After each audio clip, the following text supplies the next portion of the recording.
movimiento unitario y combativo no es más que el reflejo vivo de la historia y el momento. Un 2 con un 6, un 2 con un 6, de marzo es un 26. Ya lo sabe bien el pueblo, que una batalla perdida nos malogró una partida, pero no pudo vencernos.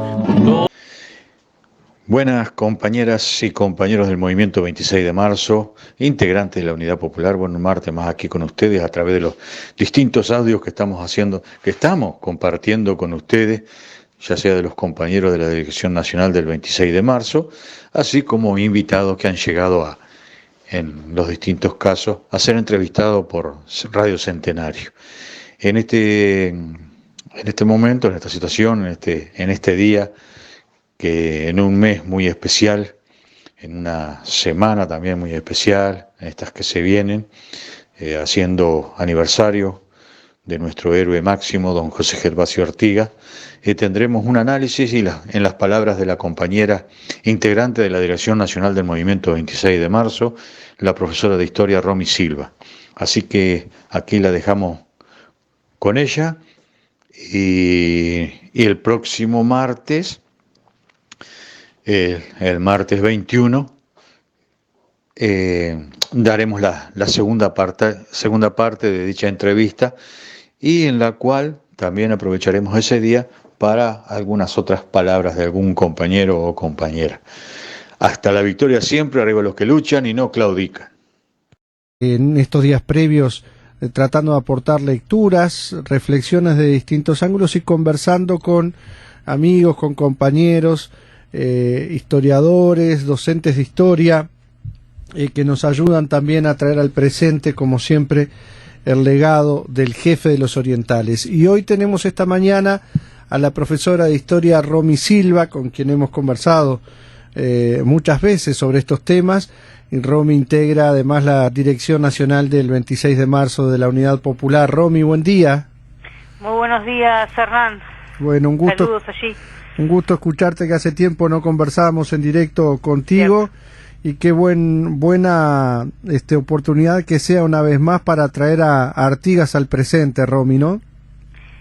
Sin lugar a dudas, en la idea que nosotros sostenemos de la plena vigencia de su ideario, no en esa visión de extrapolar, de copiar y pegar un proceso histórico a la actualidad, sino en el sentido de tomar los principios fundamentales de su ideario, que sabemos tienen plena vigencia y sin lugar a dudas son herramientas para pensar y construir otra sociedad. ¿Por dónde te gustaría abordar en este caso hoy? Nosotros estamos apelando a buscar materiales, otros que nos acercan, amigos, colaboradores, y podría decirse también, Romy, que hay mucho más de lo que se piensa a veces para acercarse a Artigas, ¿no? Estábamos con un libro de dos jóvenes irlandeses, escoceses, que compartieron que fueron al campamento de purificación, que describen como un ejemplo nomás entre tantos que se podían dar de quien quiera profundizar. Cuando se quiere profundizar en el legado de Artigas y en su tiempo, hay materiales para hacerlo también, ¿no? Sí, hay mucho material documental y hay excelentes historiadores también que han hecho una muy valiosa investigación, recopilación del pensamiento y de todo el proceso revolucionario artiguista. Lo que a veces sucede es que queda un poco perdido en la historia y lo que prevalece son esas ideas que se insiste en la actualidad con esos titulares de Artigas, el héroe de la patria, Artigas relacionado con la formación del Ejército Nacional, Artigas el militante heroico, inmaculado en bronce, y eso generalmente es lo que se tiende a plasmar, y muchas de esas visiones están muy alejadas de lo que es la realidad, de lo que marca, de lo que indica el proceso histórico. Por eso es necesario ubicar Artigas en su época ubicarlo en el proceso revolucionario de todo un continente que tiene su trayecto, que no es además de un hombre solitario, sino que es la construcción junto a los pueblos, que tiene una vigencia fundamental y que tiene una importancia esencial para los pueblos latinoamericanos, bueno, fundamentalmente cuando hablamos del Río de la Plata. Entonces, el proceso artiguista tiene que ver con la lucha de los pueblos por la liberación. En ese contexto estamos hablando de la liberación del yugo español y de todas otras intenciones que van a venir, la intención del predominio también portugués.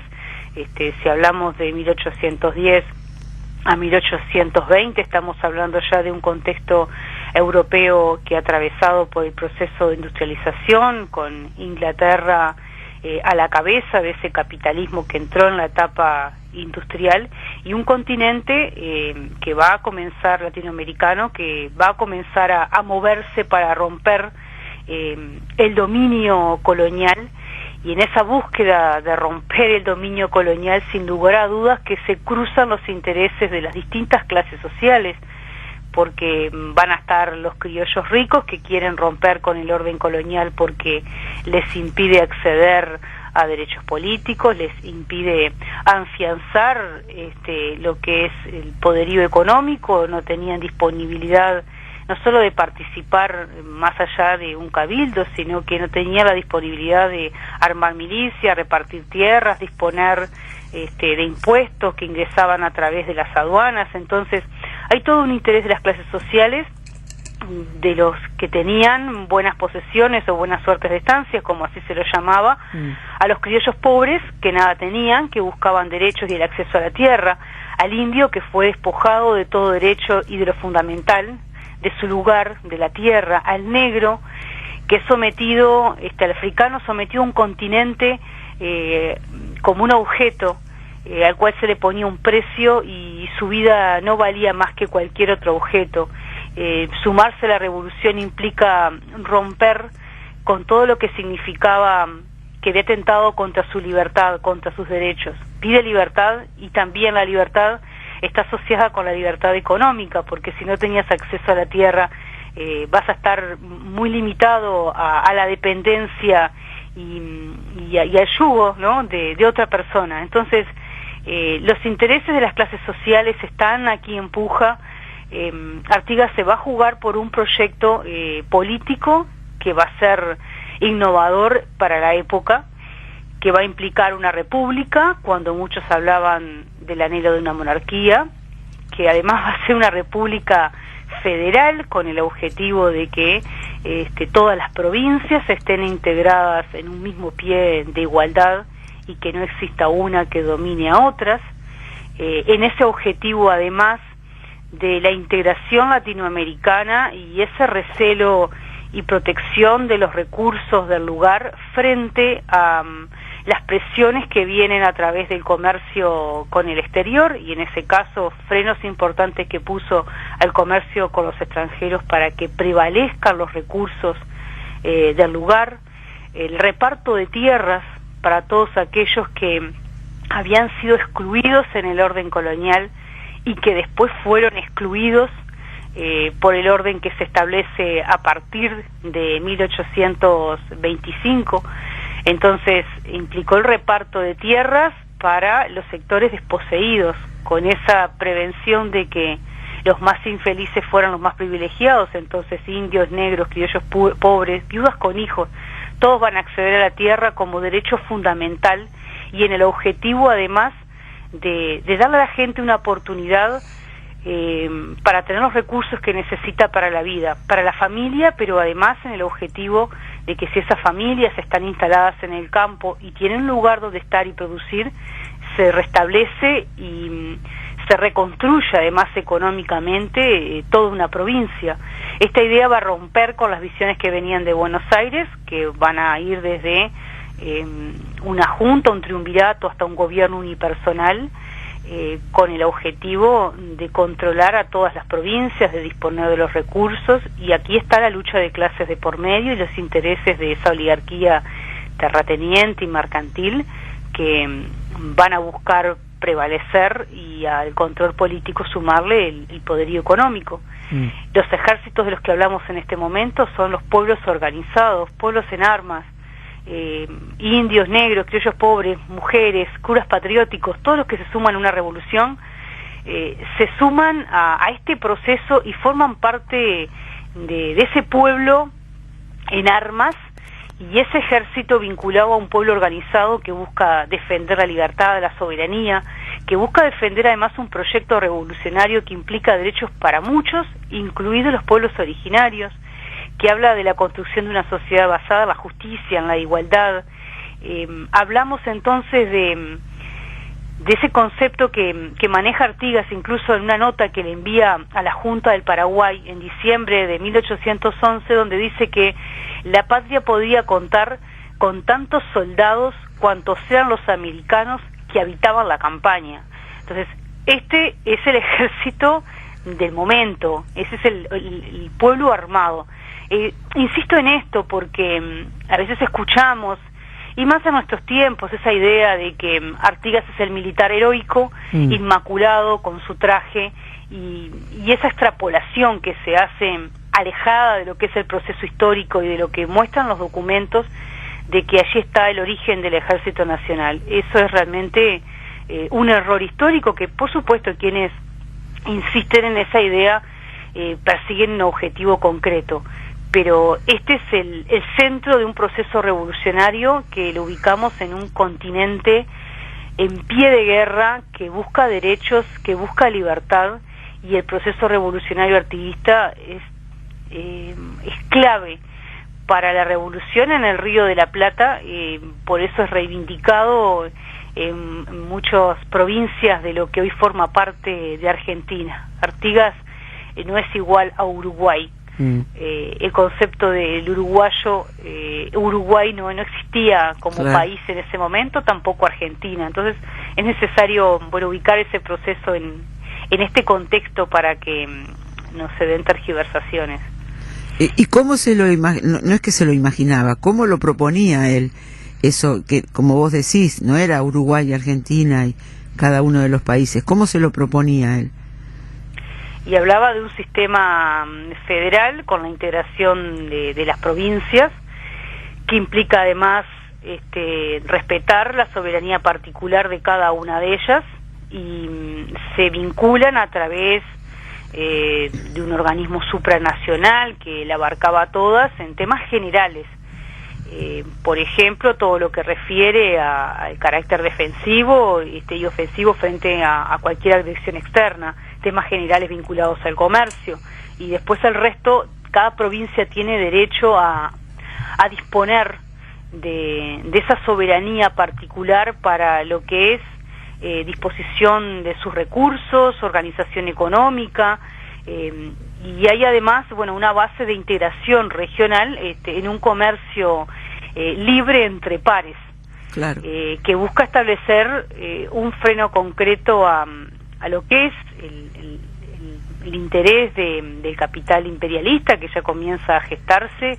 Los ingleses venían a buscar puertos, a ingresar para comercializar, frente a una España y Portugal que estaban, por supuesto, debilitados, y es ese interés comercial que busca ahora a otras potencias que se están erigiendo con los avances que implicó la industrialización, que vienen a abrir mercados y a colocar su producción. Y eso tiene un impacto. Cuando viene el producto industrial, arrasa con la producción artesanal. Por eso, cuando hablamos del reglamento de aduanas de 1815 para la provincia oriental, Artigas destaca que habían impuestos generales, libre de impuesto para lo que no se tenía en la provincia, pero después todo lo que era producto que competía, ropa hecha y calzado, de un 25 pasaban a un 40% de arancel, porque el objetivo es proteger la producción local. De lo contrario, si no proteges la producción local, perdés la posibilidad de producir y fomentar el desarrollo y la prosperidad de las provincias. Esto está bueno traerlo a la actualidad, porque en condiciones, por supuesto, históricas completamente diferentes, nos encontramos con lo que ha sido, por supuesto, el desarrollo del sistema capitalista a nivel mundial. Nos encontramos, por supuesto, en otra época, en el mundo de la globalización, donde muchos decían de que era la prosperidad para todos, de que todos nos enterábamos de lo que pasaba en el resto del mundo y que supuestamente en ese mundo globalizado todos tenemos acceso a todo. Y nos encontramos después en la realidad, que implica una desigualdad importante, que implica el incremento de la brecha. Los ricos se hacen más ricos y los pobres, que son la mayoría, se empobrecen aún más, y nos encontramos con países latinoamericanos en estos tiempos, en plena crisis, con escasa producción, con esfuerzo nacional, con fuentes de empleo que no se generan con esfuerzo propio, y dependés del inversor extranjero que venga a instalarse en el emprendimiento que éste quiera, que dispone plenamente luego de lo que son las ganancias, que goza de amplios beneficios fiscales con exoneraciones impositivas, es decir, que recauda la mayoría, se lleva la mayoría y te deja como consecuencia una instalación industrial que tiene, por supuesto, de acuerdo a lo que se dedique esa producción, un impacto a nivel ambiental. No generan las fuentes de trabajo esperadas, no generan las riquezas que supuestamente dicen para el país, y ha comprobado la práctica cotidiana que es un gran saqueo a los pueblos. Hoy está la cumbre de las Américas y la verdad que da tristeza ver cómo los países latinoamericanos, y hablemos de Uruguay concretamente, pareciera que están rogando, mendigando. Sí. Aunque el discurso empiece diciendo que no vinimos a mendigar, pero terminamos mendigando. Y porque no hay otra opción, los países latinoamericanos van a buscar soluciones a sus problemas económicos, acuerdos comerciales, con Estados Unidos, dentro de ese país, con la conducción de Estados Unidos, bajo lo que éste diga que está bien y que está mal, bajo lo que éste diga que es un gobierno democrático y que no es democrático, con países que son excluidos, vos participás y vos no, donde se atenta contra la libre determinación de los pueblos, porque cuando decís este país no ingresa porque tiene tal características en su forma de gobierno, estás excluyendo. Y además porque se van a establecer acuerdos comerciales que implican arrasar a los países latinoamericanos, que implican el control desde el punto de vista además geopolítico, porque Uruguay juega también un lugar clave en cuanto a cuánto el capital extranjero puede instalarse allí y presionar después en la región. Y hay emprendimientos de los que escuchamos que son realmente nefastos. Hablas de construcciones de torres con rambla propia, hablas de una isla artificial. Eso, ¿qué transformación trae a la realidad nuestra? ¿Qué soluciones nos da a los problemas que tenemos cotidianamente? ¿No tendremos que mirar un poco a lo que es la producción con un esfuerzo nacional y producción que implique cubrir esas necesidades esenciales que hoy no se están cubriendo? Hablamos de la alimentación. Entonces, no estamos produciendo alimentos. El agronegocio se ha comido el espacio para producir lo que el mercado mundial pide. No producimos alimento y no somos capaces de dar solución al problema de la alimentación que existe en nuestro país, con 3,5 millones, casi 4 de habitantes. No somos capaces de dar solución a ese problema. El vaciamiento del campo, porque allí se instala el gran capital. Y cuando hablamos de estos conceptos es necesario tener, sin lugar a dudas, una visión a cómo te parás frente al exterior. Y es necesaria una visión antiimperialista. Porque también en estos tiempos, con el avance de la derecha y a su sombra lo que viene creciendo, la ultraderecha, nos encontramos con esas visiones que a veces tienen un sesgo nacionalista, pero sostienen el mismo modelo económico, no lo enfrentan, no lo cuestionan algún aspecto, pero esa esencia la sostienen. Y no son antiimperialistas, por favor, no les digas eso. Claro, entonces, clarísimo. Si no tenés una postura antiimperialista, no podés reivindicar los valores de la nación, no con el objetivo de dañar al resto de los pueblos o cerrarte al resto de los pueblos, sino intercambiar de igual a igual con el resto de los pueblos, y esa búsqueda de alianza con los países que tenés a tu alrededor, un poco mirar hacia adentro, hacia adentro de la región, ¿no? Y no tanto a buscar solo en el exterior, con las grandes potencias, lo que es más beneficioso. Hay un documento muy interesante de Artigas que le envía al gobernador de Montevideo, dándole instrucciones sobre el comercio con los extranjeros y las obligaciones que debían tener los magistrados para ordenar además la campaña. Es de 1815, de agosto de 1815, y le plantea que es necesario que se castigue severamente al que fuese ilegal en sus contratos, o al que por su mala versación degradase el honor americano. Y dice que había que enseñarle a los paisanos a ser virtuosos en presencia de los extraños, y si su propio honor no los contiene los límites de su deber, conténgalos al menos la pena con que serán castigados. E insiste en que se vele por la conservación de nuestra campaña, porque de lo contrario, dice, nos exponemos a mendigar. Entonces, si no se es virtuoso y justo los contratos que se realizan, si no se preservan los recursos, si no se protege lo que se puede generar también en el lugar, y constantemente buscas darle beneficio al que venga de afuera, terminás, quieras o no, mendigando. Vas a mendigar, porque cuando vas a decir venga a invertir en lo que quieran, nuestros mercados están abiertos, y si le podés pisar la cabeza al país que tenés hermano al lado, lo haces, y después jugás a sus intereses porque te sumás al envío de tropas de ocupación a otros pueblos que son arrasados por el imperialismo. Lo único que haces es formás parte de su servicio. Estás mendigando. Está claro. Romy, nosotros siempre, nosotros todos, ¿no?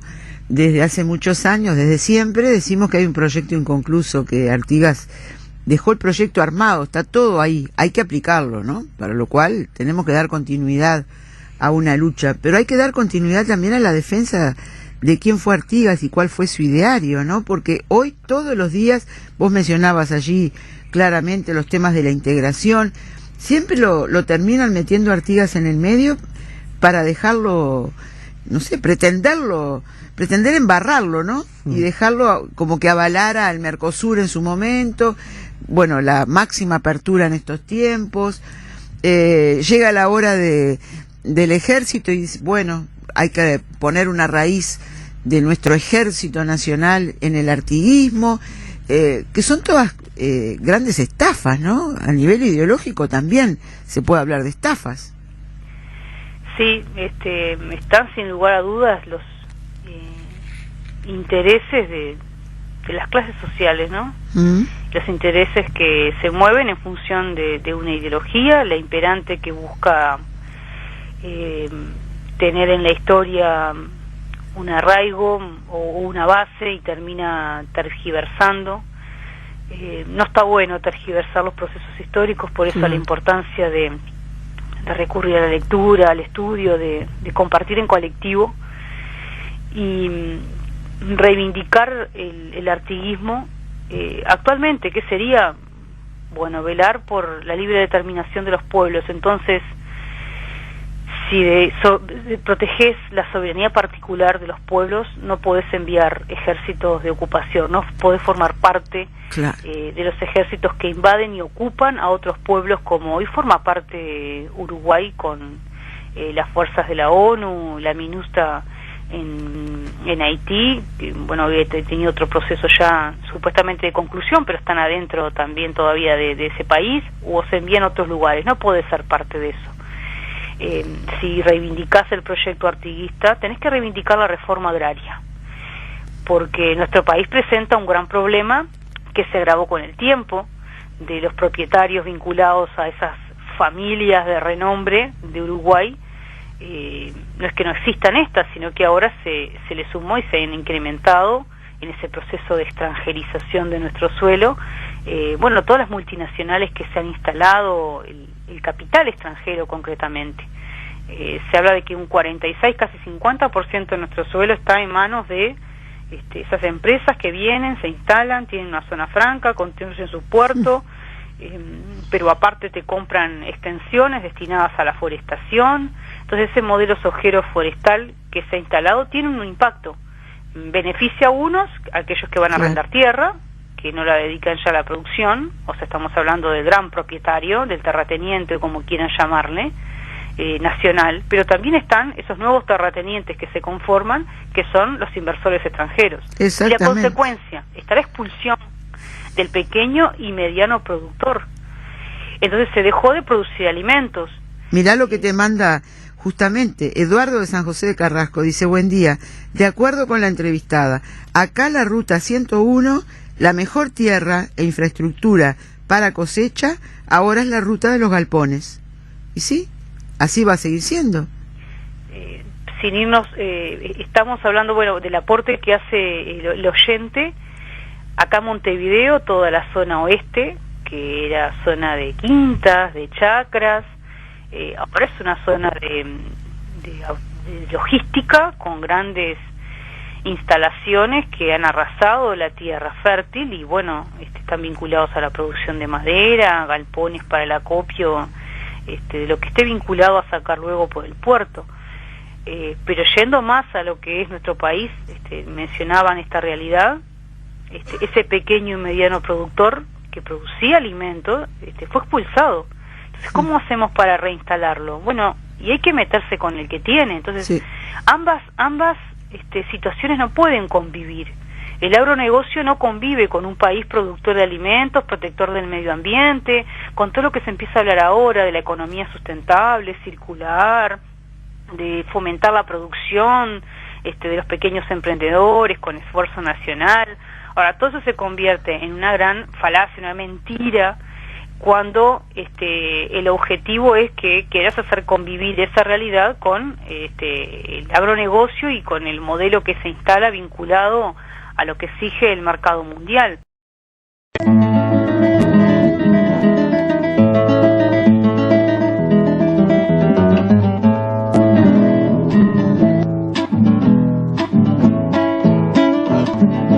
Nuestra acción y pensamiento unitario y combativo no es más que el reflejo vivo de la historia y el momento. Un 2 con un 6, un 2 con un 6, de marzo es un 26. Ya lo sabe bien el pueblo, que una batalla perdida nos malogró una partida, pero no pudo vencer.